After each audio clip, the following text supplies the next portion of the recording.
Welcome back on this Friday, the last day that we are looking at Genesis chapter 50. But before we do that, I didn't read part of what I was going to read yesterday. Just the last verse 33 of chapter 49. When Jacob finished commanding his sons, he drew up his feet into the bed and breathed his last and was gathered to his people.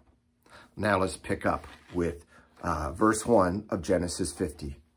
Then Joseph fell on his father's face and wept over him and kissed him. And Joseph commanded his servants, the physicians, to embalm his father. So the physicians embalmed Israel. 40 days were required for it, for that is how many are required for embalming. And the Egyptians wept for him 70 days. Egypt, not just God's people, but all of Egypt also mourned for Jacob. It really showed the power and the authority of Joseph, didn't it? Verse 4, and when the days of weeping for him were past, Joseph spoke to the household of Pharaoh, saying, if now I have found favor in your eyes, please speak in the ears of Pharaoh, saying, my father made me swear, saying, I am about to die in my tomb that I hewed out for myself in the land of Canaan. There shall you bury me. Now, therefore, let me please go up and bury my father. Then I will return.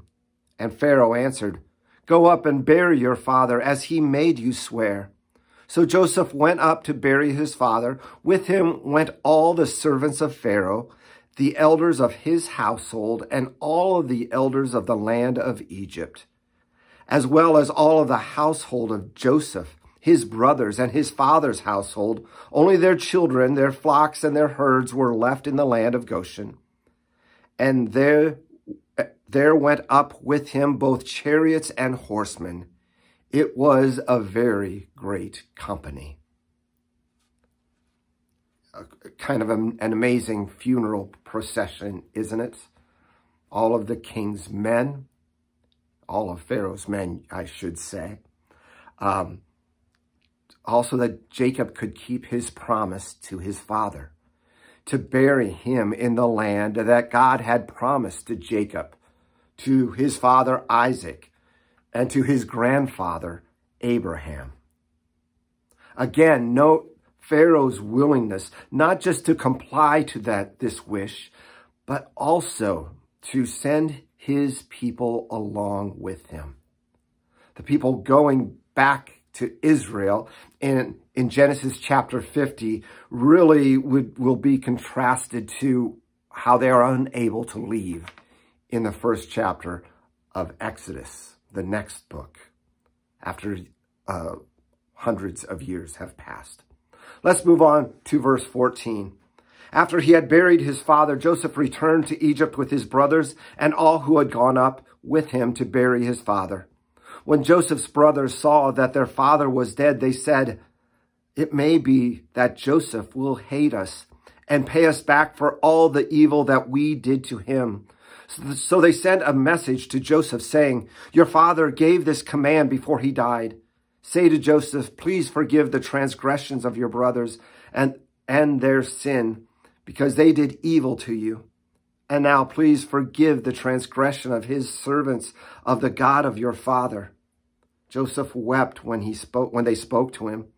His brothers also came and fell before him and said, behold, we are your servants. But Joseph said to them, do not fear, for am I in the place of God?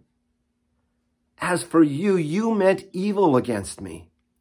But God meant it for good, to bring it about that many people should be kept alive as they are today. So do not fear. I will provide for you and your little ones. Thus he comforted them and spoke kindly to them.